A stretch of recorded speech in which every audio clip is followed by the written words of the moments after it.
Well, we have to think of Bali as the beginning of a process. It will bring together 190 countries that are part of the UN Framework Convention on Climate Change.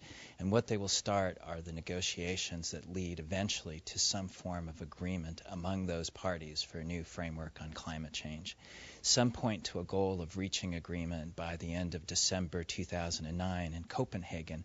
And in reality, that's going to be a stretch because it will be the beginning of a new administration here in the United States, and it will be difficult to achieve any kind of international consensus and agreement without the U.S. being on board. So the key thing from Bali is to get the right kinds of principles that begin a process of negotiation that is serious and credible. A focus on goals that can be achieved over the long term, goals related to temperature and the restriction of carbon emissions. A focus on the kinds of principles that can be embodied in a long-term agreement. For example, that there will be a provision for dealing with science and technology dissemination. A way to facilitate investment, not just in the rich countries, but in the poor countries as well, not just in energy efficiency technologies, but even helping the 1.3 billion people in poor countries who don't even have access to electricity. A goal to provide mechanisms to address issues of adaptation, for example, those countries that are going to be affected by rising sea levels or increasing desertification, how to help them cope with these issues. And finally, a goal for addressing issues related to rainforests, because 25 to 30% of carbon emissions are caused by the reductions of rainforests. These are the kinds of things that can be put on the table and agreed to in principle and in effect begin to create, in a sense, a funnel that will bring together inputs from different parts of the world and different nations to eventually bring us to some form of new international consensus.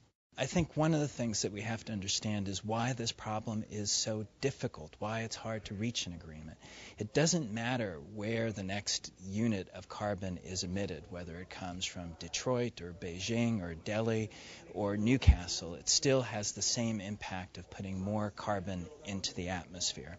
As a result of that, you need every country that is a major emitter of carbon to participate in order to have a real impact on the problem.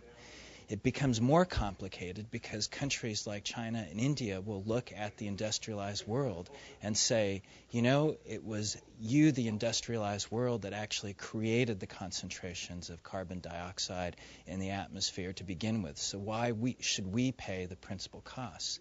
And making it even harder is it doesn't matter where you are in the world, you're still going to feel the effects, whether you're Bali or Bangladesh or whether you're in the Midwest, for example. And as a result of warming temperatures, there's less snow, less melt-off, and less water that's available in places like Las Vegas or in Denver. And so, in effect, all of us have a stake in this, and all of us have to be part of the solution. And the United States has to play a leadership role.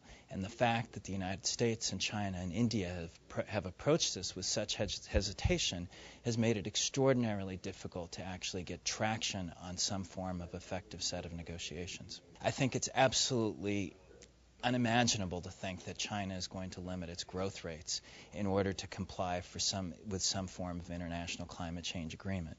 But what could be possible is to establish some fund or investment facility that can help cover the cost of financing the differential between business as usual investments in economic growth in China and more energy efficient technologies, which can in fact begin to deal with the problem. If we don't deal with this issue in China, for example, by 2030, China will have added enough new carbon plants to equal the total outputs of the European Union. So the addition of another European Union.